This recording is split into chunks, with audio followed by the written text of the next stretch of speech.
Hi, I'm Vikki Vaughan, and today we'll log into our BARD account for the first time and get it set up for future use. This workshop is intended for users with low vision. If you use a screen reading program, be sure to check out our screen reading version of this workshop.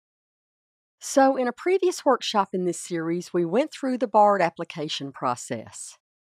As you might recall, it can take a day or two to receive a confirmation email from BARD, which tells us that our application has been accepted.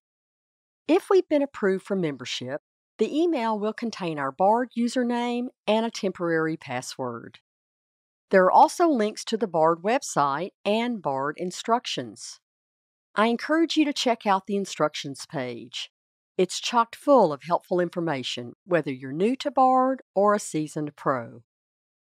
Let's start from the BARD website at nlsbard.loc.gov. Now, the first time we log in, we need to go through a couple of extra steps to complete the login. For example, we'll be required to create a new password. After that initial login, all we have to do is type in our username and password. As mentioned earlier, when we open the BARD website, our cursor is in the email address edit field. Let's type in our email address and then our temporary password. We then select our login button. BARD automatically opens a new web page. Here we're prompted to change our password from the temporary password to one of our choosing. To create a new password, we must follow BARD's guidelines. Our password must contain at least 8 characters. It must contain at least one letter and one number. It can't contain repeating characters or special characters like an asterisk or pound sign. It also cannot contain a common word or our first or last name.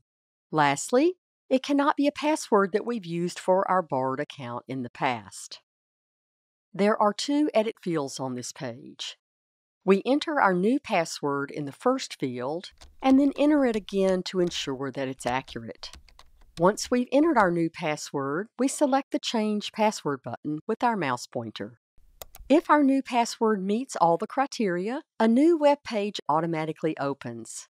It contains a message that tells us we've successfully changed our password. To continue to the BARD website, we select the Click Here to Continue link. Just one more step and we'll be ready to log in. BARD presents us with a user agreement. Now, I have an example of a similar agreement. Yours will be slightly different from mine because my BARD account is through Hadley, an institution. Yours will be an agreement for an individual account. After reading the agreement, we scroll to the bottom of the page where we see 2 radio buttons to either accept or not accept. We make our selection with our mouse pointer and then select the Submit button. This takes us back to the BARD main webpage. Congratulations, you're now ready to log in and start using BARD. I hope you will join me in Hadley's workshop where we learn how to search NLS's vast library of digital books and magazines. Today we logged into our BARD account for the first time. I'm Vikki Vaughan and I thank you for joining me.